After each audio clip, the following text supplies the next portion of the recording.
Innallaha yuhibbu idza an'ama 'ala 'abdihi ni'matan ayyara athara ni'matihi 'alaihi.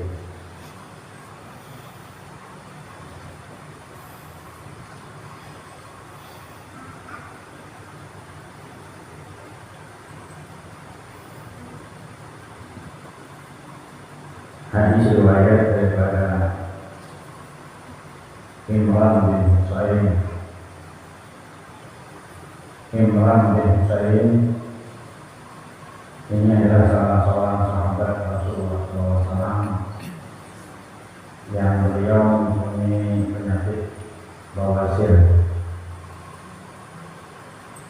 Jadi kata Rasulullah kepada Imran bin Husain, kalau engkau tidak bisa sholat berdiri, duduk. Jadi Imam yang lain suruh Rasulullah sholat duduk, karena orang yang punya bawasir itu kalau berdiri dia akan menurun namanya, menurun.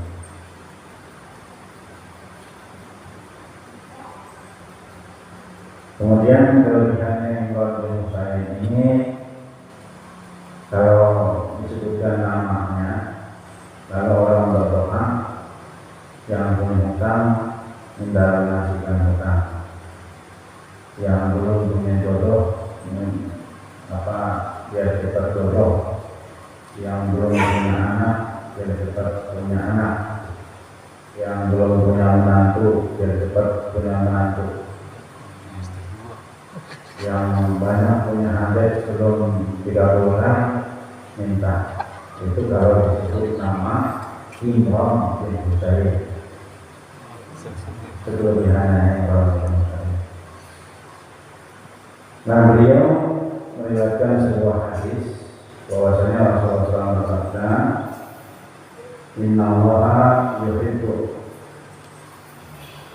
idza an'ama 'ala 'abdihi ni'matan ayyara athara ni'matihi 'alaihi. Sesungguhnya Allah SWT itu, kata Rasulullah, apabila Allah memberikan nikmat kepada hamba-Nya, Allah suka jika hamba-Nya itu memperlihatkan bekas nikmat itu. Artinya dia kelihatan bahwa nikmat itu ia syukuri.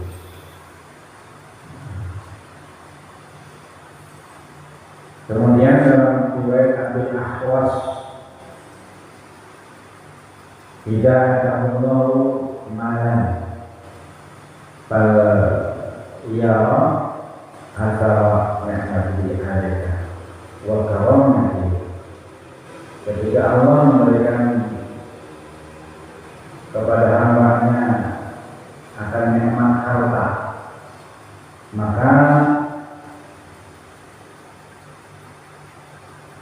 Allah suka ketika melihat hamba-Nya itu memperlihatkan bahwa dia mensyukuri nikmat Allah. Wa karamatihi, demikian juga Allah akan memuliakan seorang hamba itu. Kemudian dalam hadis riwayat lain lagi,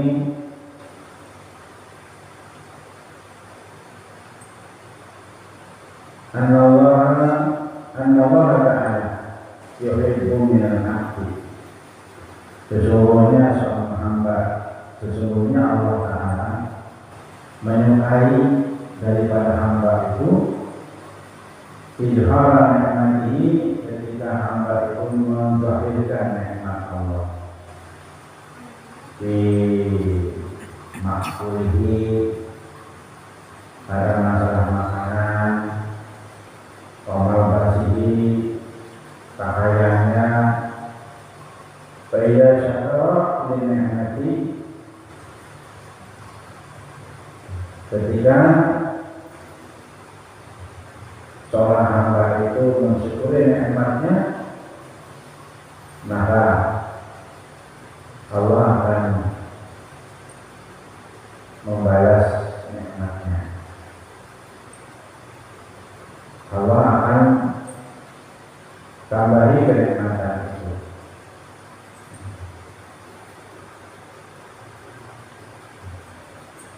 Nah, ini beberapa hadis yang maksudnya kurang lebih tadi di hadis yang ketiga tadi lebih jelas bahwasanya ketika seseorang hamba itu mendapat nikmat atau berbeda nikmat, hendaklah yang gunakan. Nah, seperti tadi dijelaskan di sini masalah makanan, dimakan makanan itu. Nah, masalah makanan dan minuman ini banyak kalau kita lihat orang tidak sepenuhnya mensyukuri nikmat Allah. Sejak zaman dulu sampai sekarang, makanya ada hadis, ada hukum. Orang makan yang dikatakan tidak sepenuhnya menikmati makanan, makan itu masih sisa dibuang. Di piring masih ada, tinggal. Di tangan masih ada, langsung cuci. Itu sama hukumnya membuang. Nah, itu sama hukumnya mubazir. Ini sudah sejak zaman dulu ada yang seperti itu, makanya ada hukum. Nah, ini dikatakan orang tidak sempurna, belum mensyukuri nikmat Allah itu, malah dihukumkan mubazir. Malah bukan dia mendapatkan pahala, tapi mendapatkan dosa.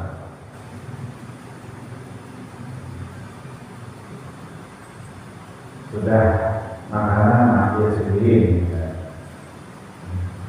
separuh dimakan ditinggal. Ini mubazir, berarti belum sepenuhnya orang itu mensyukuri nikmat Allah. Minum masih tidak habis ditinggal, itu orang tidak mensyukuri nikmat Allah. Belum berarti mensyukurinya itu, baru mencicipi, mencicipi aja. Belum mensyukuri. Kalau mensyukuri itu habis bersih. Malah nanti kalau nasi itu jatuh di luar piring, nah, di luar piring ambil. Kalau kotor dicuci. Karena saya tahu di situ berkahnya. Yang sebiji nasi itu ternyata di situ berkahnya. Atau yang bukan sebiji lagi sebelah apa gimana? Ada nasi kelihatan, mungkin di situ berkahnya.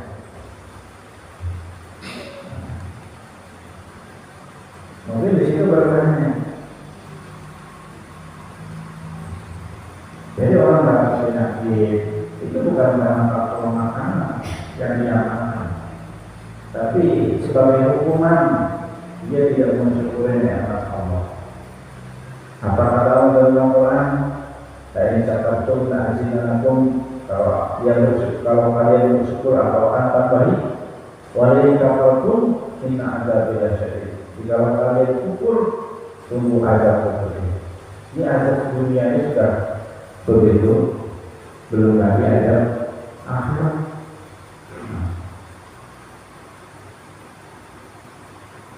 Itu makanan mana itu kita lihat.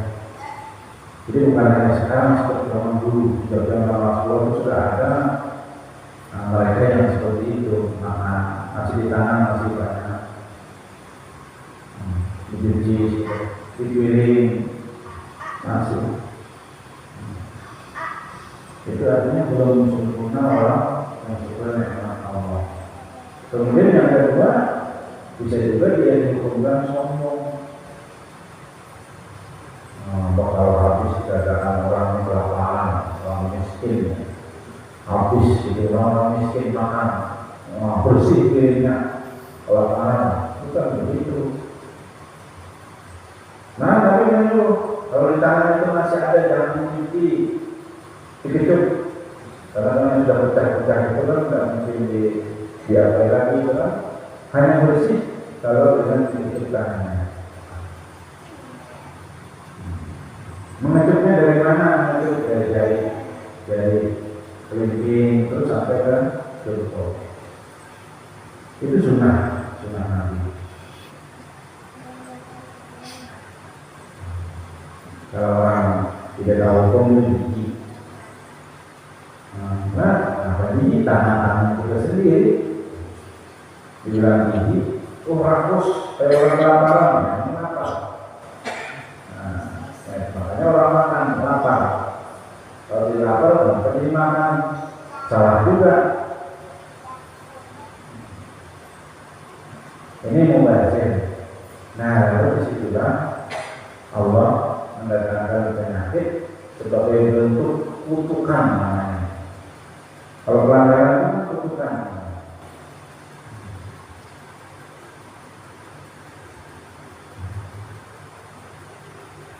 Jadi bukan hal itu mendatangkan penyakit bukan, tapi kesalahan kita. Kesalahan kitanya yang kurang hati-hati dengan makanan akhirnya sudah. Demikian juga minuman belum habis ditinggal, belum habis ditinggal. Sayang itu.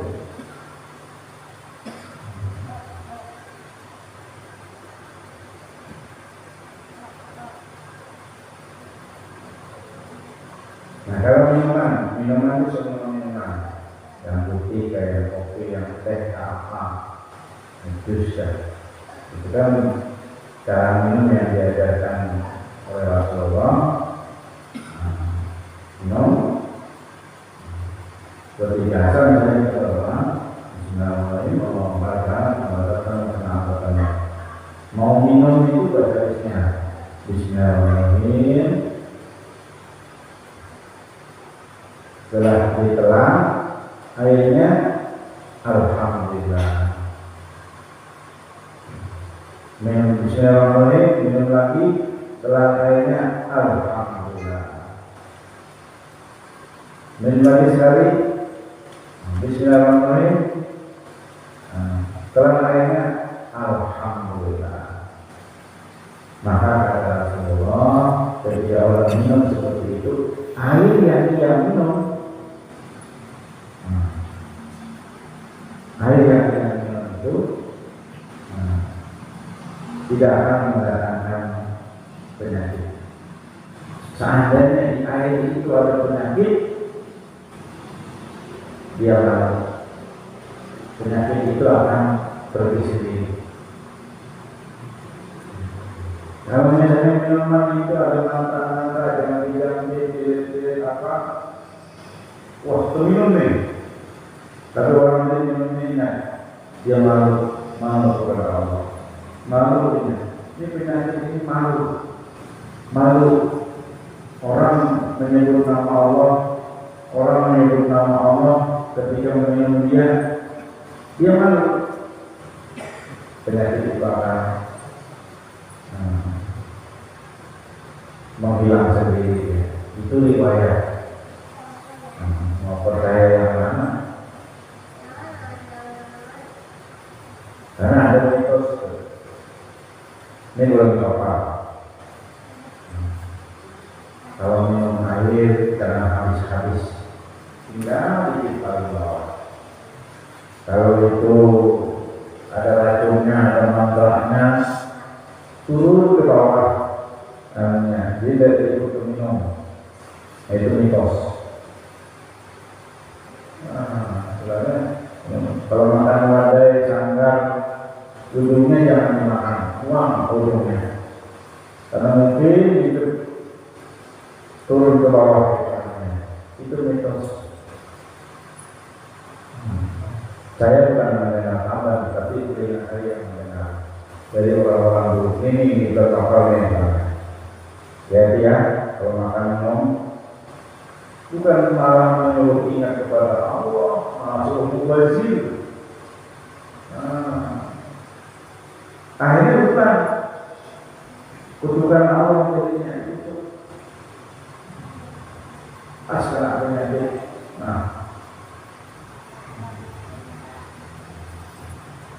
Dalam penyakit itu, karena itu penyakit juga makhluk Allah.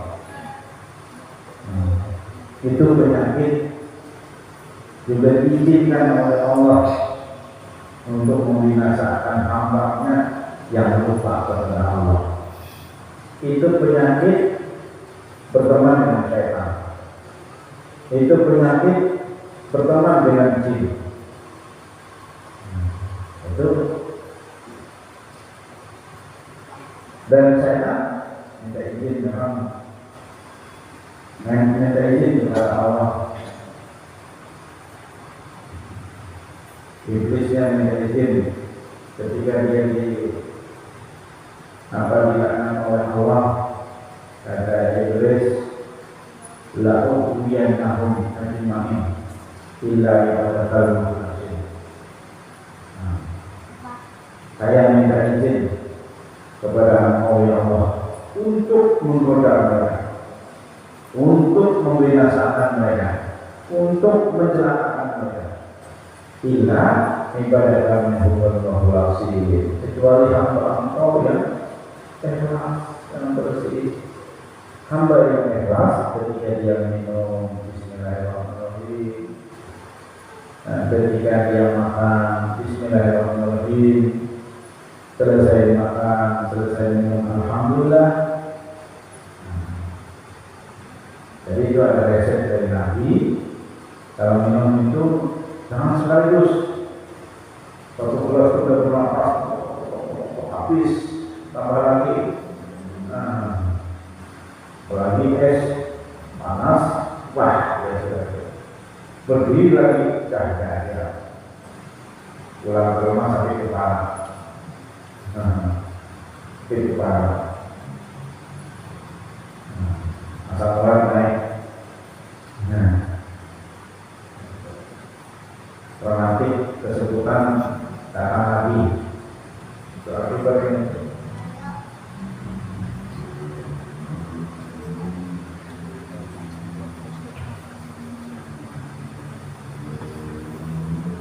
Nah itu janji Allah.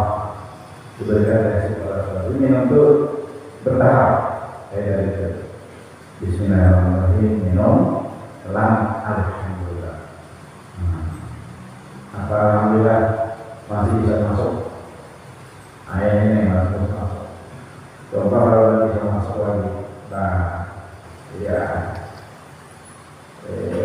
bisa masuk nanti. Kembali misalnya airnya.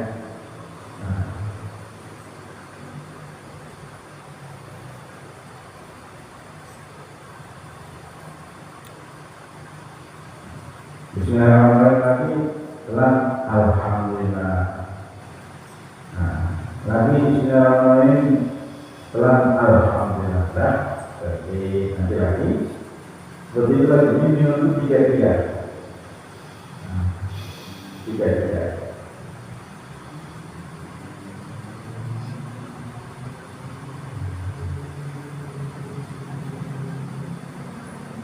Nah, kenapa kita itu selalu ganjil tiga disuruh innallaha itu yuhibbul fitrah.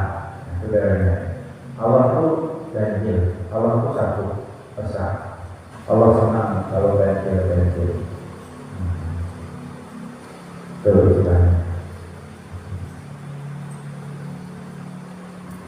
jadi dinampakkanlah. Kalau aku senang kalau tokoh makan habis puas. Jadi kalau orang yang pas-pasan ya, makan terus puasnya habis. Bahkan kalau perlu piring itu tidak bersih. Nah, ini baru. Kalau tidak habis di satu tangan, maka ambil pilat. Itu sunnah Nabi. sunnah Nabi. Jadi betul-betul bertahan itu habis. Dia minta tadi, Allahumma barik lana fima razaqtana wa qina adzabannar. Ya Allah, berikan berkah apa yang Engkau berikan rezeki kepada kami ini, jauhkan kami daripada neraka. Jauhkan kami daripada neraka. Itu kan doa kita. Tapi ketika makan ditinggalkan, boleh jadi, bisa jadi yang sebiji itu, yang sebelah itu, yang sedikit itu, di situ ternyata berkah. Kita tidak tahu nasi yang sekian biji yang kita makan apakah ada berkah yang masuk ke dalam. Makanya Rasulullah dulu habiskan.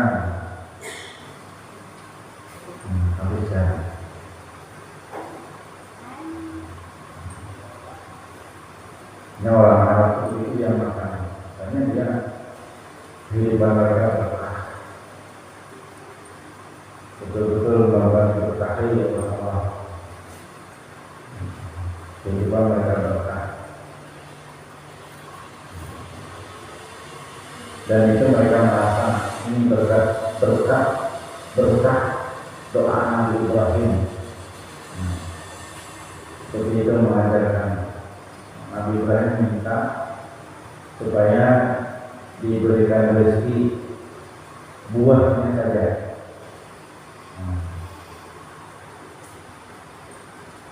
Ternyata apa? Buahnya saja, beras ya berasnya saja. Tidak usah nama tadi, tidak ada orang tadi di situ. Dimana ini ada.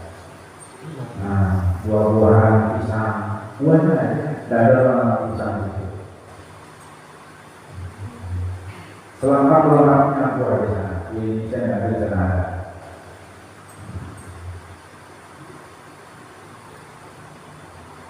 Terong yang panjang, yang bulat, yang merah, yang putih ada. Nabi Ibrahim minta buahnya ya, dosa, dosa. Kalau korma ya kan, karena korma itu ada lagi di situ. Mereka berkah, karena itu tadi mereka makan betul-betul habis. Ya, mereka makan betul habis. Dalam satu malam itu kalau ada tempat berorang sudut-sudut itu. Nanti ada satu orang yang jagoan membersihkan, yang lain anak-anak sudah dia yang siap semua. Nah, habis bersih. Berkah. Nah, di awal senang kalau hamba itu memperlihatkan syukur, ada syukur, puas, sepuas-puasnya menikmati nikmat Allah. Tidak ada yang ditinggal, minuman tidak ada yang ditinggal, habiskan. Ada yang bertanya, bagaimana minum kopi itu kalau anunya itu? Nah, itu namanya nama sisanya, apa namanya itu? Apa bahasa Belanda itu entahnya ya itu namanya minum itu yang 10 minum kita airnya aja, bukan namanya itu, bukan ampasnya itu, bukan sisanya itu, bukan. Kelapa itu ada yang diambil santannya, orang lain itu silakan apa itu tidak ada apa-apa. Semua seperti itu. Bukan dihukum mubazir. Memang harus seperti itu. Pisang kulitnya dibuang aja, jangan makan sama kulitnya. Gitu memang. Jadi yang pisang itu lah yang dia sudah disanggar untuk dia. Karena racun itu sudah paham. Ini yang bersokol nih. Kalau bersokol ini melepas racun yang misterius itu loh. Ya memang iya bersokol itu kan nanti aku yang terakhir.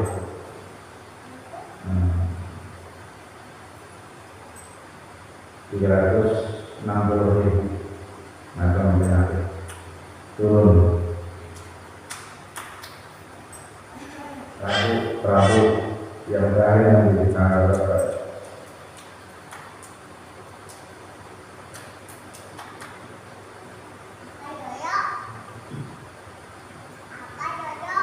Tanggal 21 September. 21 September Rabu terakhir.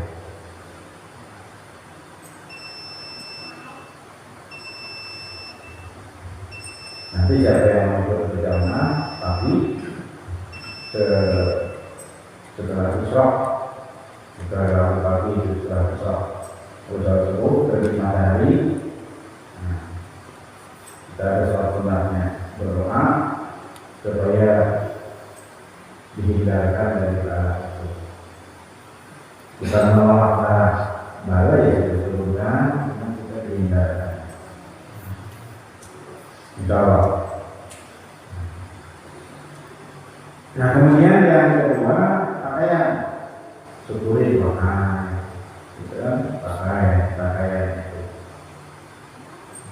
Namanya bukan cara mensyukuri pakai bukan lipat, mereka lipat simpan di lemari. Kami baju yang paling mahal, kalau yang paling mahal, jadi saya ini pakai salah. Bisa dipakai. Kalau pakai jual, ini dulu kan pakai itu semua mana? Yang mahal, yang murah. Jadi kena semua pilihannya.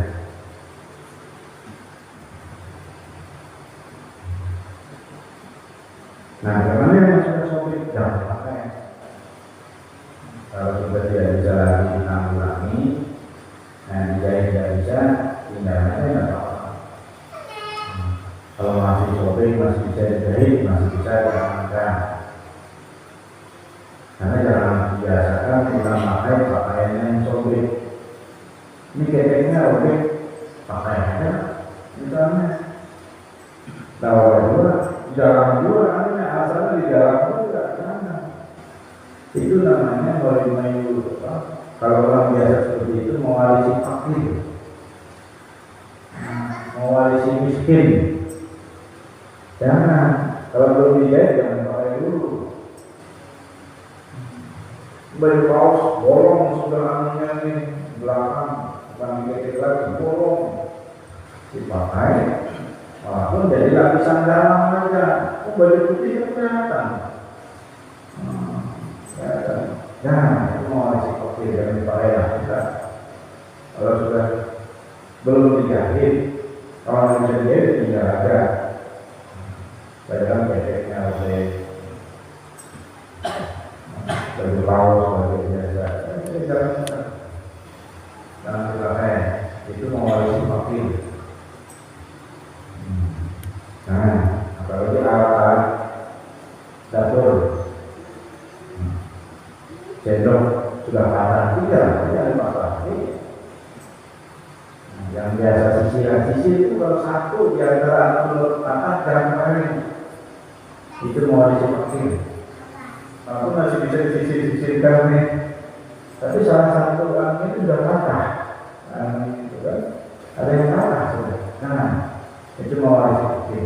Bukan tohmu berhasil nih, masih jadi di pasar-pasar. Nah, itu memang dari itu mengatakan. Wajar. Ini sudah patah di pasar, apa sih? Kupingnya satu patah, pagi sudah hilang kamera satu, masih patah aja. Nah, mau masih dipakai, jangan. Kalau sudah dipakai, itu mewarisi fakir, mewarisi miskin.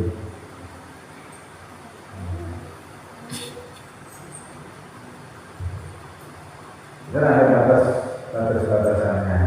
Kalau masih layak pakai, nah itu kalau kita belum namanya mubazir.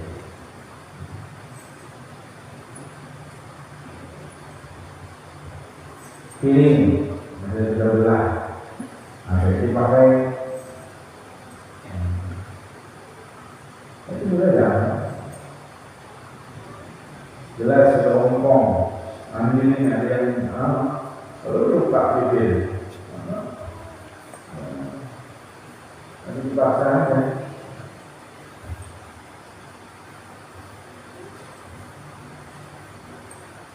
Nah, jadi syukuri ya nikmat yang ada, yang masih layak untuk dipakai. Nah, silahkan diperlihatkan kepada Allah. Nah, janji Allah, dan tertentu menasih dengan kalian mensyukuri Allah akan tambah. Mulai makanan, pakaian, apa, betul-betul bersyukur juga ya, tambah itu yakin. Tapi ketika kita ukur ada pedih kata Allah di dunia, ya, di akhirat lebih lagi pedih, siksaan. Dan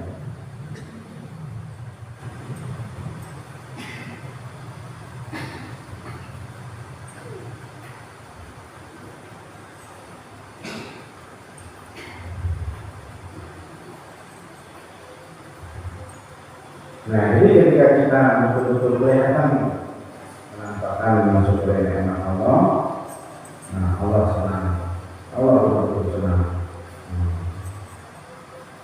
Nah, ketika Allah sudah senang, Allah sudah tidak sempat kita minta, tapi sudah disiapkan oleh Allah, sudah disiapkan oleh Allah. Nah, demikian yang saya bacakan atau yang saya sampaikan. Mudah-mudahan bermanfaat bagi semua amin. Subhanallah wa bihamdihi asyhadu an la ilaha illa anta astaghfiruka wa atubu ilaik. Al-Fatihah. Alhamdulillah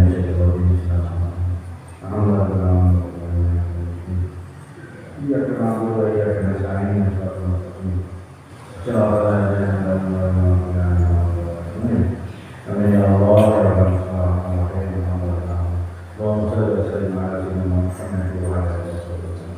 Allahumma barik ala Muhammad wa ala alihi wa sahbihi. Jangan malam yang kemudian masalah ini pada pengumuman dan bersama Allah SWT. Wassalamualaikum warahmatullahi wabarakatuh. Subhanallah wa bihamdihi. Assalamualaikum warahmatullahi wabarakatuh.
Thank you.